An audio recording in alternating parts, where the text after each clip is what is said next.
afternoon. I'm Dave Opalewski, your presenter for the topic. Today, the session is the adolescent suicide epidemic. I want to thank you, first of all, for attending this workshop, just wanting to learn about the fastest growing killer, the most precious resource we have in our country, and that's our children.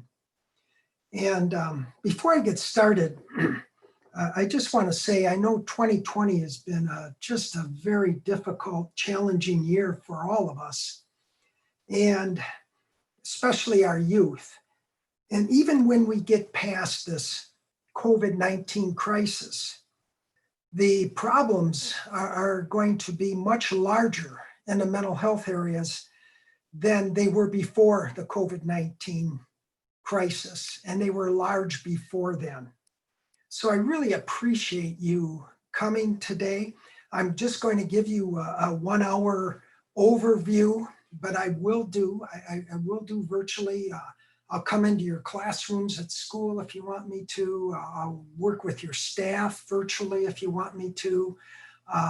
We can get more deeper into this subject, and I'm willing to go that route with you. But anyway, I've been a 44-year educator, 33 at the K-12 level. I've taught in elementary, middle, and high school, classroom teacher 25 years, at-risk counselor for 8 years. And I taught at the university level for 11 years and was the campus faculty advisor for suicide prevention at Central Michigan University, where I've learned tremendous amounts from students. I don't have all the answers, but hopefully what I have today will pique your interest, get you started.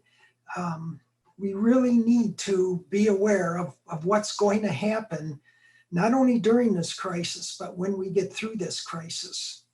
I'll share with you a few statistics here. And my thing's not working here. I'll see if I can get that up. Oh boy. I wonder why it's not working here. Okay, here we go. I'll use this.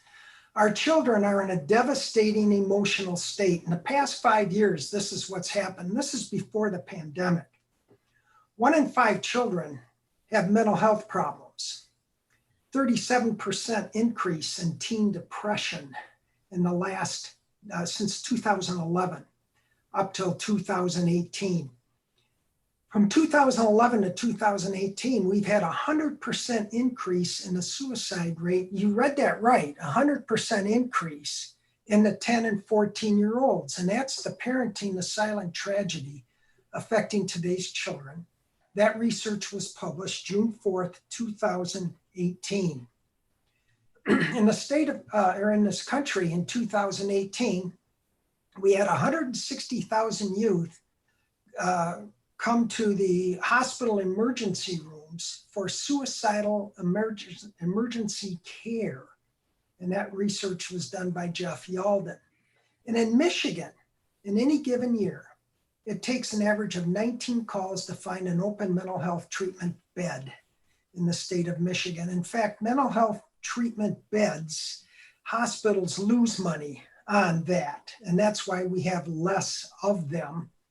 I'm not exactly why. I hear it's insurance issues. And then the insurance company says it's the length of treatment issues. I'm not sure what it is, but it is very difficult to get a mental health treatment bed in the state of Michigan. The trends that I'm finding are remarkably consistent with our youth today.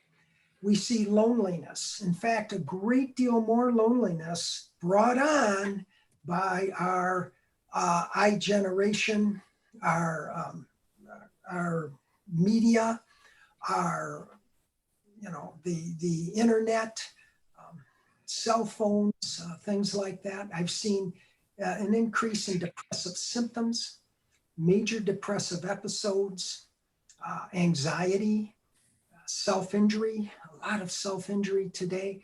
and of course suicide, and all are on the rise since 2011.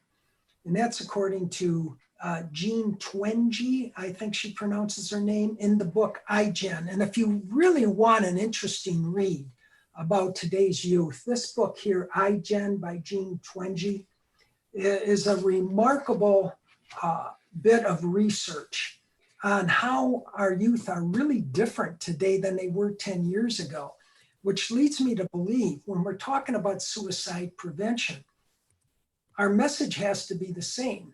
Our mission has to be the same. But our method, I believe, has to be adjusted somewhat to fit these iGeneration students. We can't teach about suicide today the way we did 10 years ago. We have to appeal to the iGeneration. And the iGen kids, we'll call the iGeneration kids iGens. Vivek Pandit, in his book, We Are Generation Z, states that the iGen kids are the most mentally fragile generation since the advent of adolescence. Now, that's an opinion, and I'm sure that can be debated. I just wonder about our youth going through World War I, World War II. I remember I was an adolescent during the Vietnam War, and I think we were pretty mentally fragile at that time as well. But I don't think we have to debate much to know that these kids are mentally fragile generation. Emerging research also is finding that students in high achieving schools, whether it be public school, private school, that have very high test scores, these kids are on their way to colleges, top colleges, we're finding out that they are experiencing higher rates of behavioral mental health problems compared with national norms. And that study's by the Robert Wood Foundation, and it was done in 2018. So it's a relatively new study that we're finding. So there are some issues going on. The last student suicide aftermath, I worked at a high school here in Michigan. I came in after the suicide, and I've done that for schools. I've helped them with their suicide aftermath, recovery, processing. I like to interview students. And there was, the last one I was at, I got 2 comments from students I thought were very, very interesting. The first one says, you have to worry about every test and paper. Any grade less than an A will mean you won't get into the right college, the right job, and may basically ruin your life. Now, that might not be true. However, they believe it's true. They believe that this is true. That creates a lot of stress. And then the second point, and I got a lot of these comments from students, but these are 2 that I thought were really need to be mentioned. The next student said, suicide's a hard issue to bring up since there seems to be a stigma attached to it. The stigma being that people who attempt suicide either are looking for attention or they're condemned for doing so. I think that's really interesting. Somebody once said to me, I was doing a live interview after a suicide of a 14-year-old boy. The question I was asked was, what's wrong with today's kids? And I just almost lost it with this interviewer.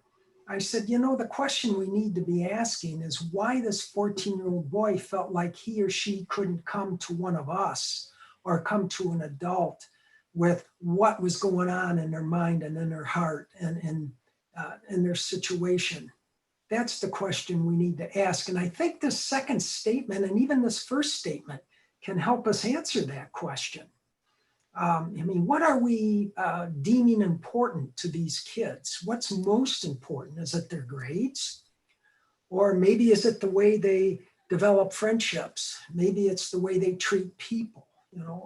I think sometimes we can get our priorities mixed up here.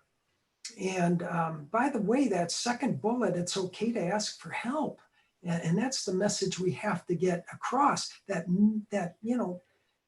depression, anxiety, those are medical conditions. Those aren't character flaws. And we need to get rid of that stigma. So maybe these students might feel a little bit more comfortable coming to us with their issues. I remember a number of students in my counseling office would say, "What's wrong with me? I'm a terrible person for thinking this." And no, you're not a terrible person.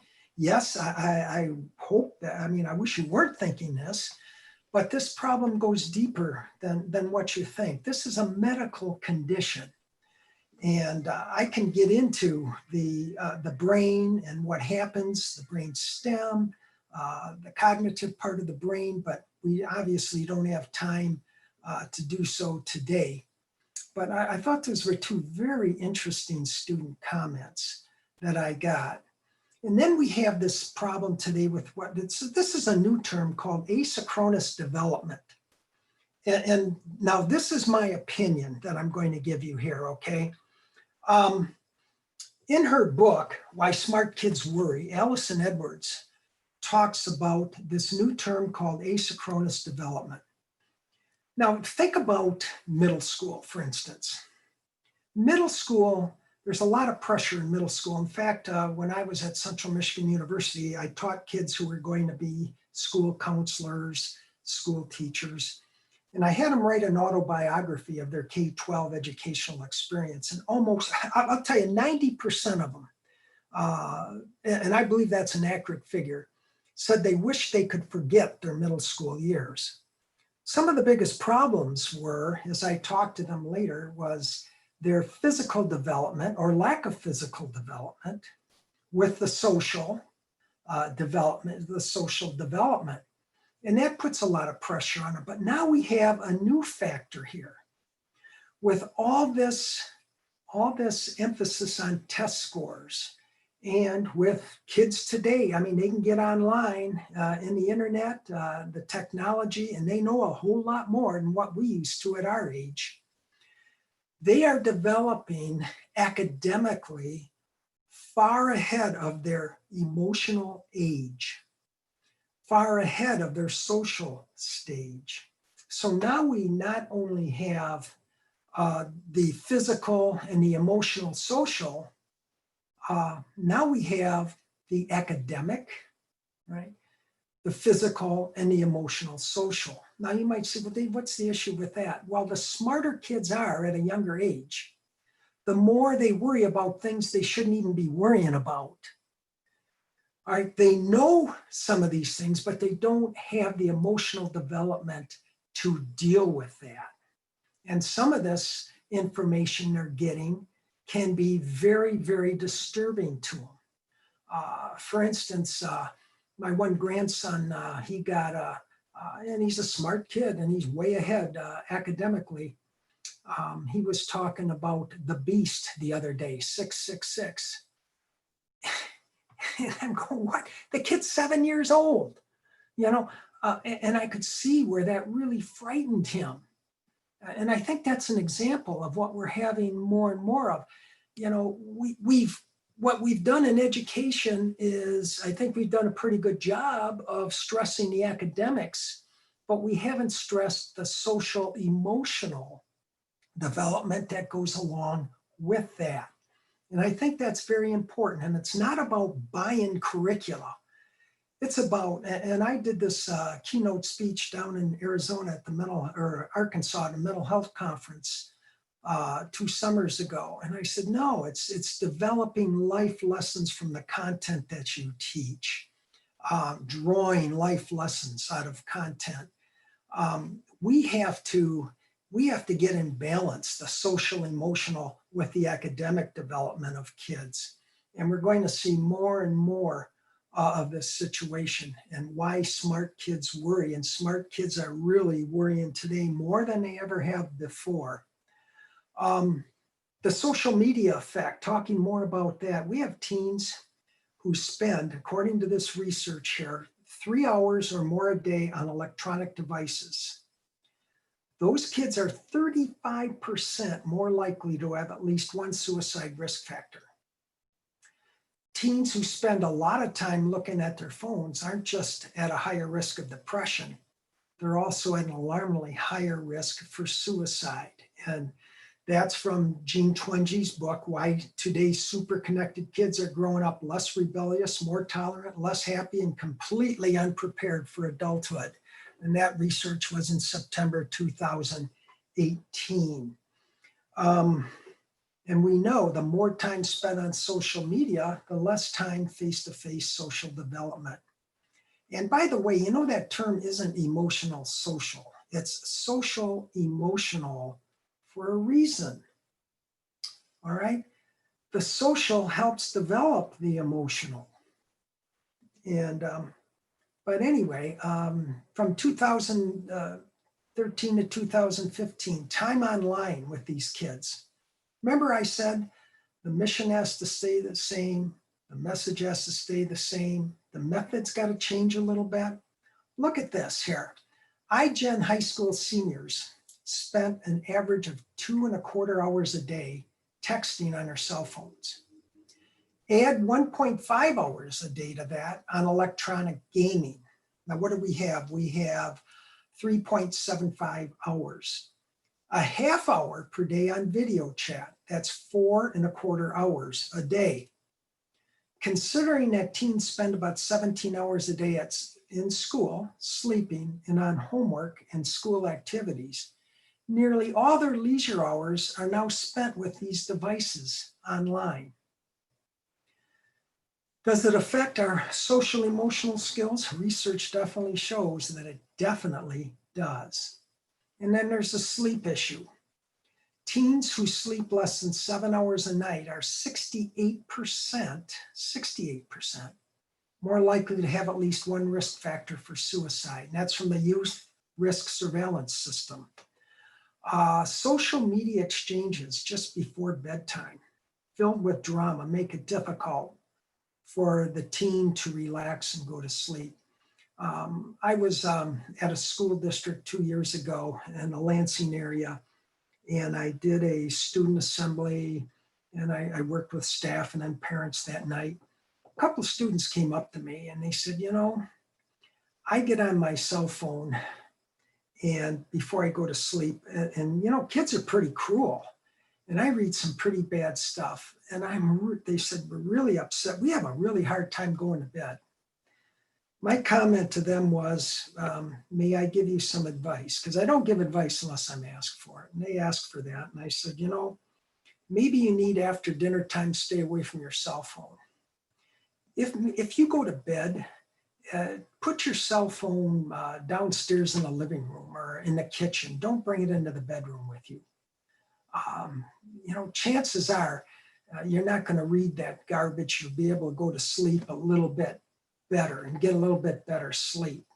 But our kids today are going to sleep after getting on Facebook, the airbrushed Facebook, I call it, where everybody's perfect and everybody's doing fine, or some kids are pretty mean on Facebook, as I noticed. Or all you got to do is get on some of the news today, and you get on a news link, you start reading the daily news and then try to go to sleep at night. I mean, it's really hard to get settled down and get some restful sleep. So we got all this going on. And so we have a new generation. And the first thing we have to realize is suicide's not about death. Suicide's about ending pain.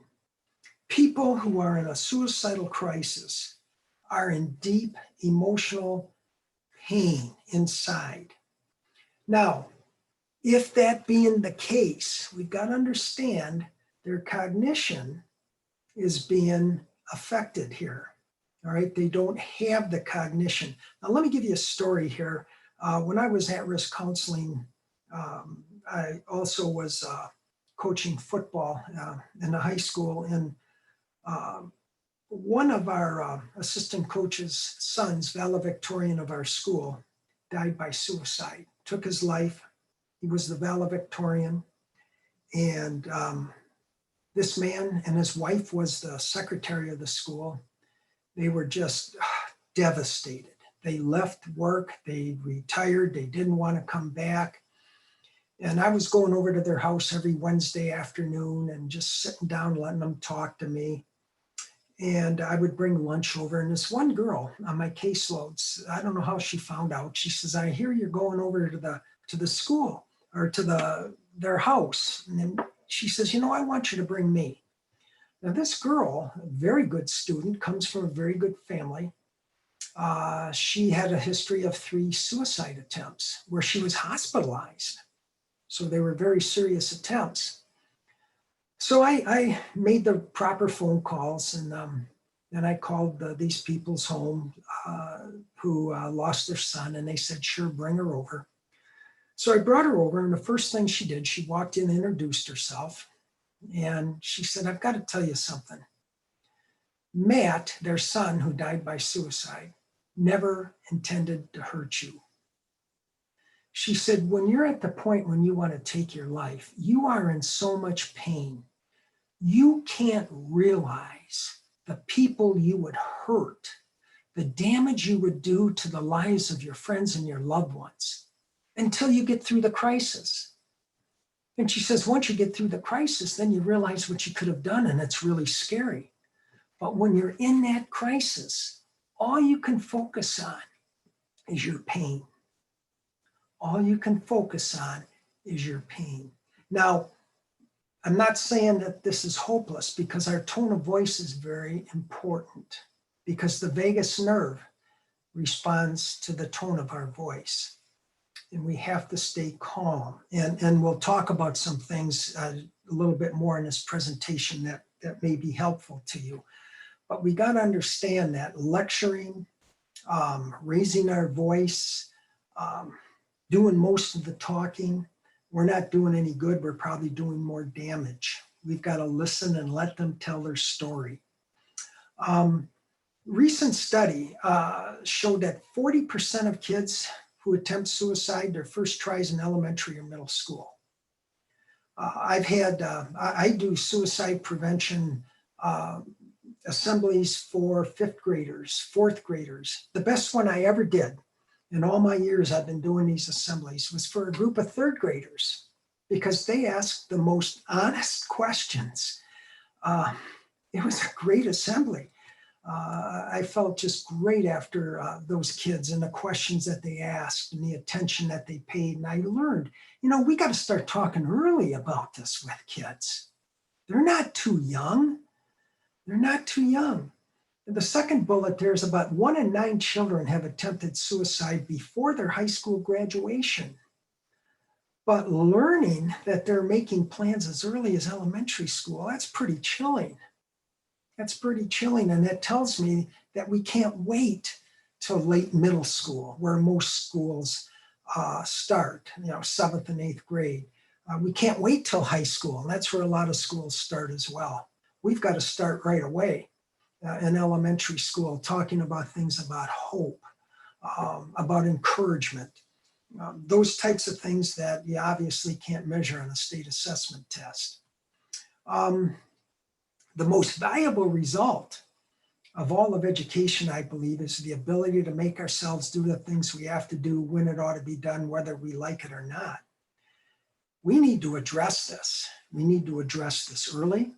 And we need to continually address the situation right up through K-12 and past. By the way, the number 1 cause of death recently came out of college students, or of college freshmen, is suicide now. That's the number 1 cause of death as of 2018. And then suicide overall is the 2nd cause of death of college students in the United States. So this is an issue we've got to address. We've got to address early. And the myth is talking about it will make it happen. The exact opposite is true, research shows. The number 1 cause of prevention is to talk about this issue. A few years back, It was the National Association of Suicidology had a conference in Reno, Nevada, where I was just recently last March. And they drafted a statement, and the statement said suicide is becoming a national health epidemic. The number one preventative measure is, guess what? They didn't say Prozac. They didn't say Zoloft. They didn't say Wellbutrin. They said the number one preventative measure is to talk about it, is to address it. And we've got to get rid of that myth that talking about it causes it to happen. I'll tell you, that group of third graders in Wisconsin, when I met with them and spoke with them, I really believe they left that room. They left that room much better equipped, all right, to deal with some issues they're going to be going through than they did when they came in. I don't believe for a second one of them, all right, was at greater risk for being in that assembly. Some more myths about teen suicide. Youth who talk about it rarely attempt it. Well, I think we have to take every issue, every youth who talks about it, and we need to address it. We need to sit them down. What do you mean by that? What's going on in your life? How can I help you? Can you tell me why you feel this way? Then talking about suicide will make it happen. I've already addressed that.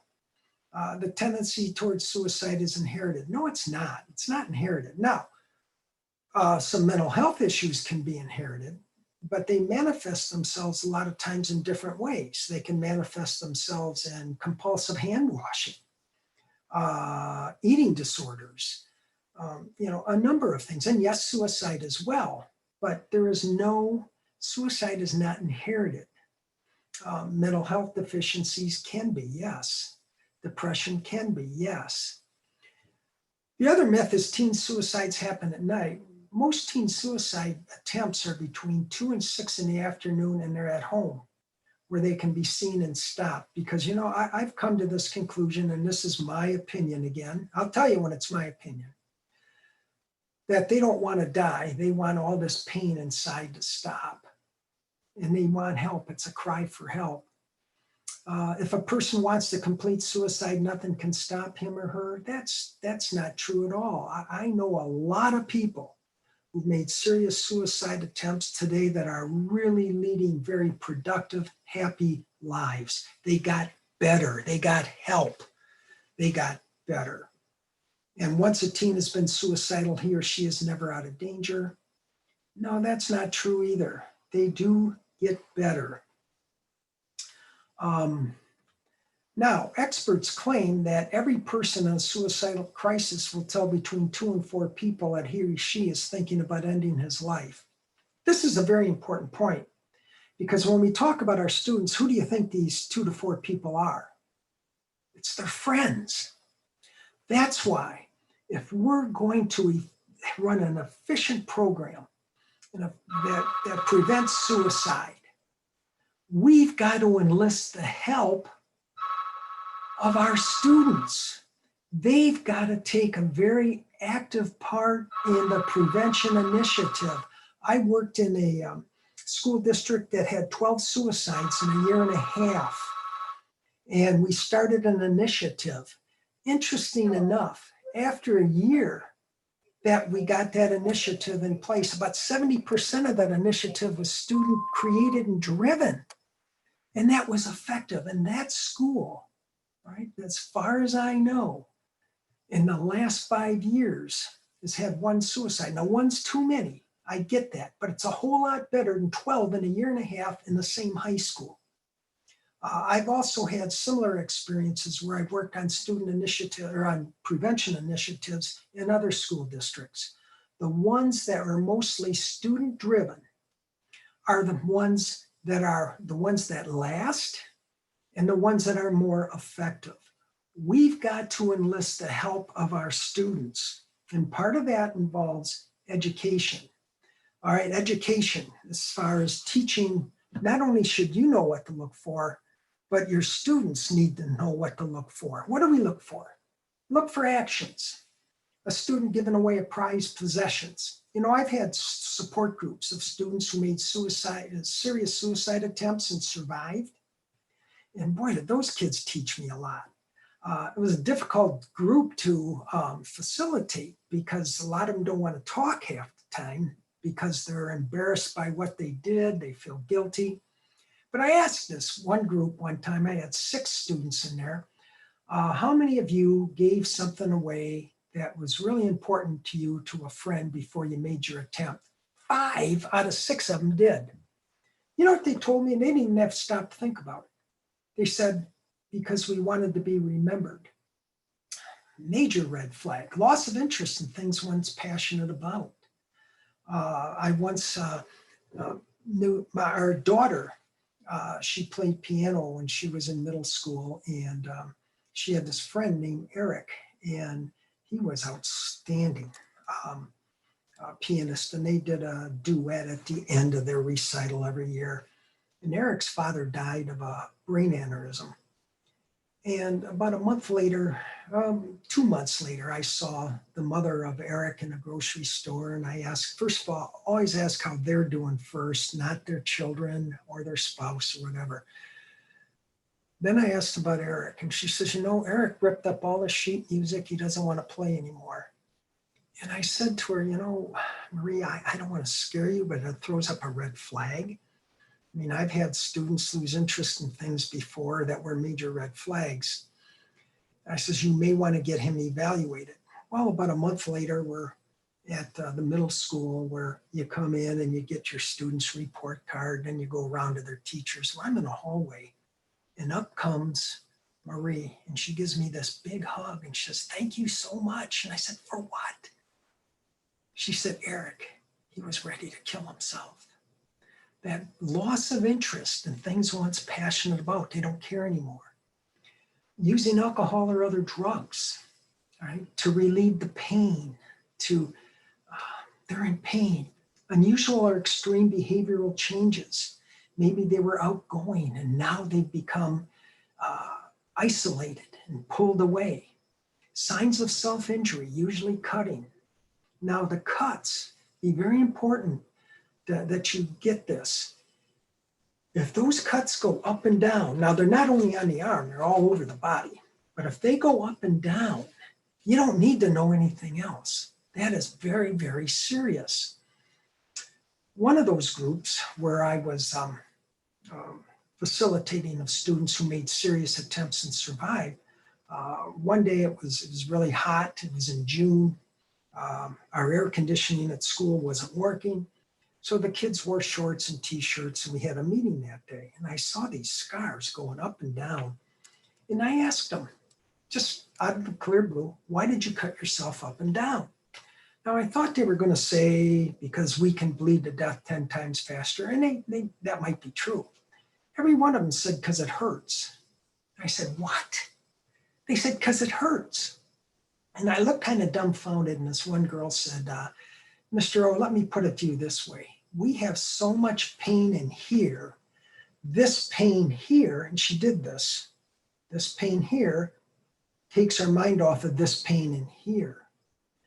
When the cuts go up and down, it's extremely painful. It's very painful to do that, more painful than the side. They're trying to get rid of this pain that's inside. That's a sign that they are in deep pain.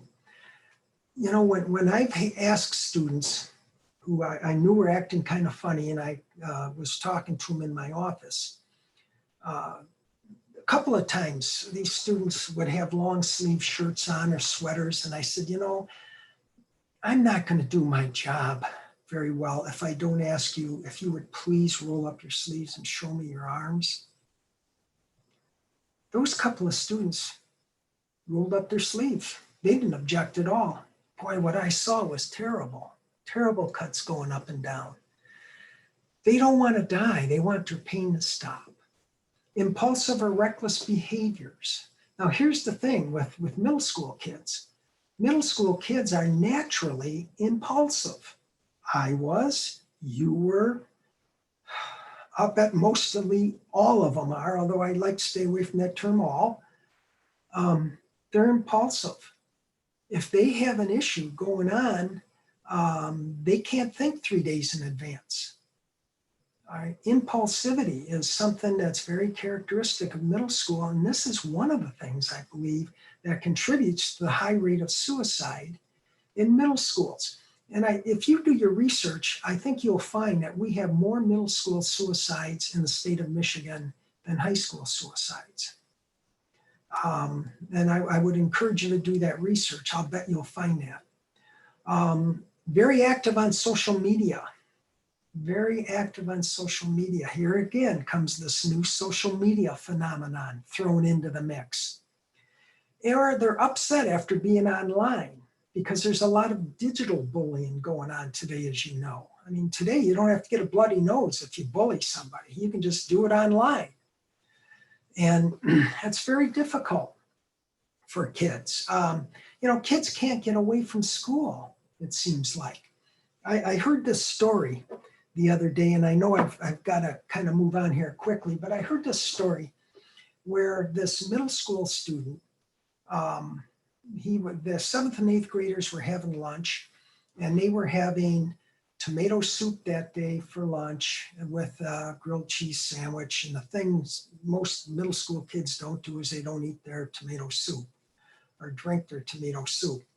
Well, one of the 7th graders was going up to throw his tray away, and he slipped and fell. And the soup went up in the air and came down all over his shirt.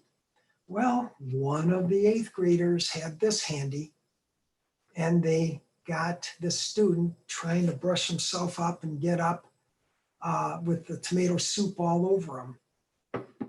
Come to find out, this boy goes to the gym, changes his clothes into his gym clothes, goes to class the next hour.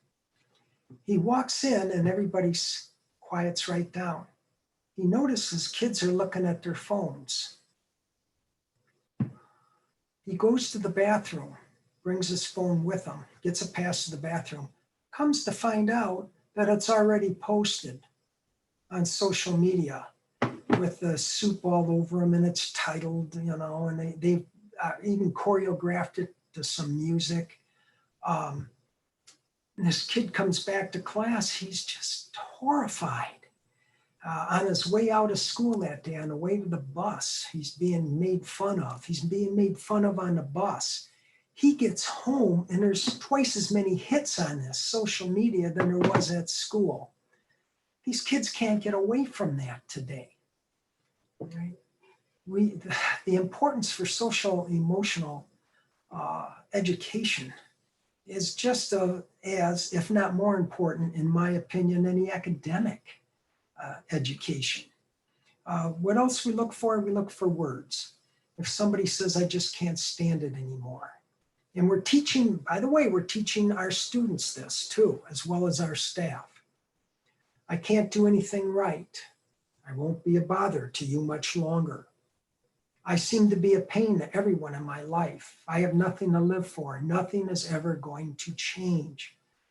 Teach your students, teach your staff to pay attention to these words and to appropriately address them, not in front of other people, obviously, but to take these kids aside, keeping your voice calm.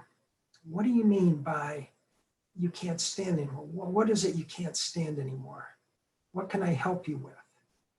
You can't do anything right. Well, let me show you some things I think you've really done right. Those types of things. We have to address these words. What else we look for is physical complaints. 2010, SAMHSA, what they did is they published a report saying that anyone who is in a suicidal crisis, serious suicidal crisis, has manifestations of physical pain. For instance, constant headaches or stomach aches or back aches. So what I always ask students who I think they might be in a crisis is, do you have physical pain? Where does it hurt? You got constant headaches, you got constant stomach aches. So there's health complaints. Another thing about the physical is they don't care about their appearance anymore. And it's usually students who take good care of themselves and they just let themselves go. My first year of teaching, I was 22 years old. One of my football players, good looking kid, popular kid, got in some trouble, and he just wasn't the same kid anymore. And he let his appearance go. And one day, in the middle of the school year, we were doing weight training with football players, and he didn't show up. And the principal came down and motioned me over to the door and said, did you hear about Tracy? And I said, no, he's not here today. He said, well, he asphyxiated himself last night in his parents' garage. And all the signs were there. You know, he withdrew, didn't care about his appearance anymore, didn't really care about his grades anymore. He had 2 sisters in Ivy League schools. He was the youngest of 3. Also with the physical is trouble sleeping, trouble eating. And this one is hard to ask, especially a young kid about, but I used to ask my college students about this, sexual promiscuity or loss of sex drive. Now, for most of them, it was sexual promiscuity. And what they told me was why. It wasn't for necessarily the physical pleasure, although they said it felt good. They said it was because they were emotionally bankrupt. They needed to, what one student actually said, and I'm quoting, I need to feel close to somebody. So those are just some things that we look for. And to kind of sum up, some other things we look for is previous attempts. Now, the first question I'll ask a student is, are you thinking about suicide? And I use the word suicide. I don't say, are you thinking of harming yourself? Research shows, I took ASSIST training, and ASSIST training is applied suicide intervention skills training. They really stress that you use the word suicide. Don't say harming yourself, all right? Are you thinking about suicide? Even if they say yes or no, I ask this next question, which is very, very important. Have you made a previous attempt? Now, that's a very important question, even if they aren't thinking about suicide right now, because that second attempt is easier than the first attempt and tends to be more serious. Research shows every attempt, there's a tendency to be easier. The third's easier than the second, the fourth's easier than the third, and they're more serious. They do more damage. So always ask, even if they say no, have you made a previous attempt?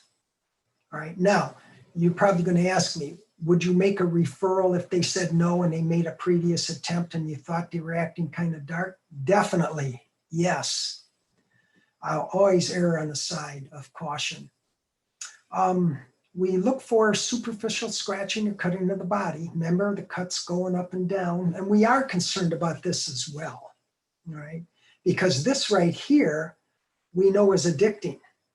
And to ask a student to stop doing this, who's been cutting, is research on the cutter's world, getting into the cutter's mind. There's a great new book out on that research.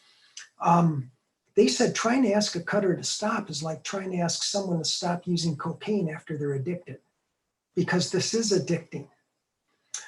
Themes of depression in writing, art, talk, verbalization of intentions, a recent significant loss, and that loss doesn't have to be by suicide. Discord in a home, all right? Those are other things that we might look into here. So, all right, how do we help? Be a good listener.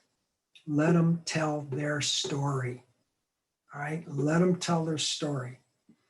All right, you're not in a debate with them. All right, strive for the relationship, not to prove you're right, because if you develop the relationship, they will, generally speaking, come around to your way of thinking. Evaluate them. I slap them. All right, you're right, I slap them. I'll tell you what that means later. Don't ever suggest they go and do it. Now, you know better, I know that. But you'd be surprised, maybe you wouldn't be surprised. The parents that don't know better, they don't know better. Are you kidding me? They think they can scare their child out of suiciding? That's crazy. That's really chance, you know what, I had one parent one time, it was a father. Usually this is a man, I'm sorry guys, but I was doing a parent assembly, and I usually do that at night if I'm at the school all day. This one father stood up and he said, I told my daughter if she ever wants to, and he said, commit suicide. And I don't use that word commit with suicide. I always say die by suicide. And I'll tell you why later. And if I don't, please ask that question at the end. I said to the man, boy, first of all, how would you feel if she took your advice, sir? Secondly, if your daughter's thinking about suicide, she's obviously very, very troubled. And her own father tells her anytime she wants to do it, my gun's in my top desk drawer, you can go in and use it anytime. Boy, that guy wanted to crawl under his seat. And I didn't want to do that to him, but I really needed to point that out. Reverse psychology is a bad idea when we're talking about suicide. Accept every feeling they express. Don't argue with them, right? Don't be afraid to ask them directly, are you thinking about suicide? And use the word suicide. Don't say harming yourself. Beware of fast recoveries. Fast recoveries don't happen. You know what fast recoveries a lot of times signal? And by the way, you can ask almost every student this and they'll give you the right answer. They've already made the decision. The pressure is off.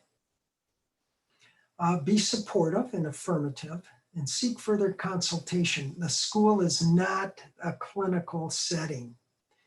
You need to make a referral. You need to get parents in, and you know, the law says, or our school district attorney always told us, give them 3 referrals possibilities. Don't just give them 1 for liability reasons, but also make note that you met with the parents and that you gave them 3 possible referrals.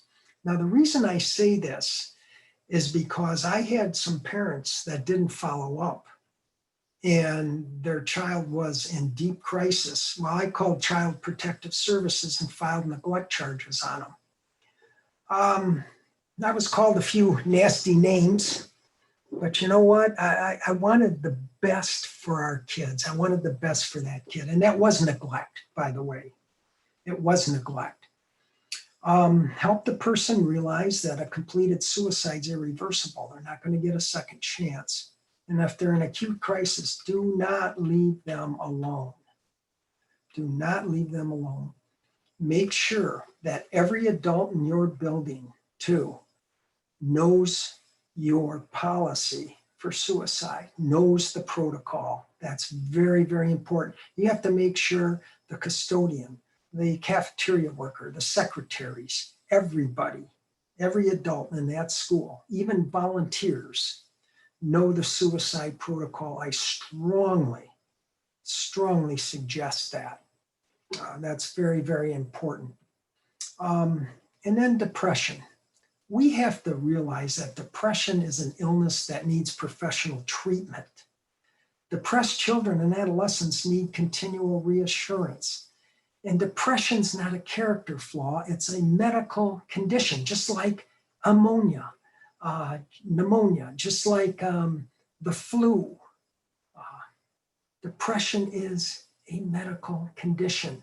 The brain can get sick, just like the lungs, just like the heart, just like the kidneys. All right. The brain is an organ of the body that can get sick. All right. And I told you I slap them. Well, I do this. Now, this is not a clinical assessment, but this is something that has really helped me with parents who come in and say, oh, she's just trying to get attention. Well, I just slapped your daughter. No, I don't say that. But I use this assessment. I ask them, if they say yes to me, how specific is their plan? If they say no and say, yeah, I've made a previous attempt, I ask them about their plan. Ask them to tell me specifics about their plan. Then L stands for, and I make this determine how lethal is their proposed method, and usually all of them are lethal. A stands for, have they acquired the means, or how available is the means to them? I had a boy one time said, I'm going to shoot myself in the head. I said, you are? Do you have a gun? He says, no, my dad's a hunter. He's got 3 rifles in the house and ammunition. By the way, in a parent meeting, I always tell parents, if you got guns in the house and you have kids, you have children, get them out of the house. Lock them up at grandma's. Take them over to uncle's. Don't put them in the house. And for all those parents who tell me, oh, my kid never would, I'll introduce you to some parents who said the same thing.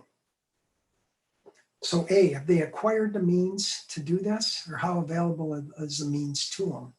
And P, the proximity of helping resources, when and where the person plans to attempt. Remember before in this presentation, I said most suicide attempts for adolescents are between 2 and 6 in the afternoon at home. Well, the proximity is where they can be seen and stopped. If this student plans on doing a suicide attempt in an area where it's very remote, where helping resources are far away or nowhere near, they're very, very serious. Now, yes, it's not a clinical evaluation, but when I tell parents this really gets rid of their argument, she's just trying to get attention. So talking to the person in crisis, don't sound shocked, okay? Don't stress the shock on family and friends. You're going to increase them feeling guilty for feeling rotten. Don't engage in a philosophical or religious debate at that time. Remember, cognition is affected. They can't really connect the dots as it is at that time. And don't assume responsibility for their actions. The do's, and I'm sorry, I've got to rush through these. Emphasize alternatives, stay calm and understanding. I know that's hard to do, but you have to do that. Mention the family as a source of support. Emphasize tackling problems more than one at a time. And obviously, if they complete it, there's no second chance, and process all contacts with a professional counselor. All right. I'm going to end in this little poem here, and I'll show you a couple more slides how you can get in touch with me. I'd love to come to your school. By the way, there's a book that I have that's published by the National Center for Youth Issues. It's called Answering the Cry for Help. And many counselors have told me this has been a huge help to them in working with students. I like this poem. A wise old bird sat on an oak. The more he heard, the less he spoke. The less he spoke, the more he heard. Lord, make me like that wise old bird. All right, so I have the suicide helpline here. That's the current helpline. Make sure that your students have that number, that your staff members have that number handy. And this is how you can get in touch with me. Usually the best way is through email. I do check my email often, and I can get back with you. I'd be happy to come to your community or to do a virtual presentation as well. But anyway, this is open for questions now. We've got about 5 minutes. I don't have all the answers though, so I may not have an answer. Open for questions. Bob, are you there? I am, Dave. You've got just a couple of minutes, so anybody that has a question, they can speak up.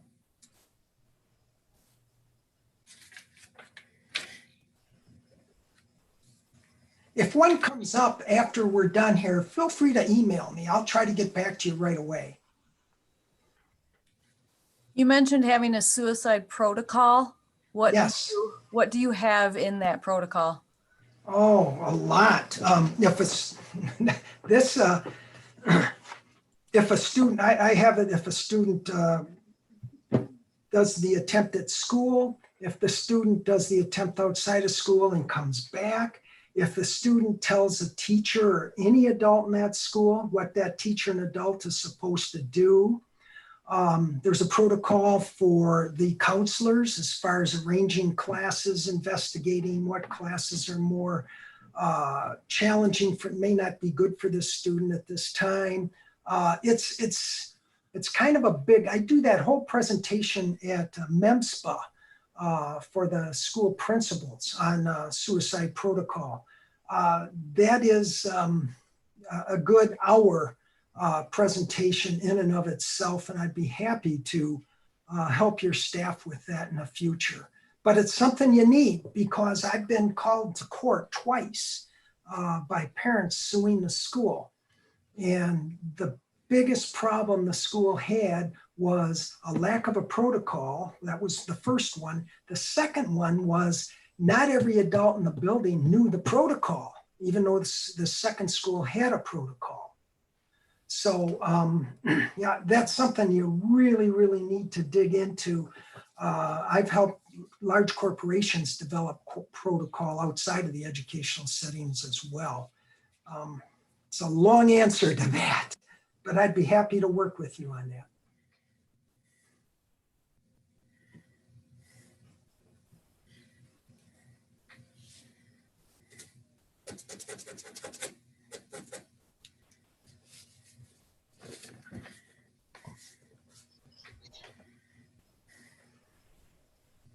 Hello, I've been to one of your presentations before, and you explained why to say died by suicide and not commit suicide, and it was very helpful.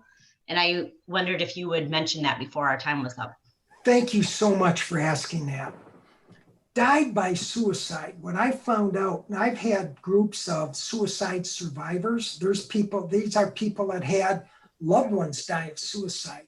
They're offended because they relate that word committed to committing a crime, to committing sin, you know, and they get offended by that term.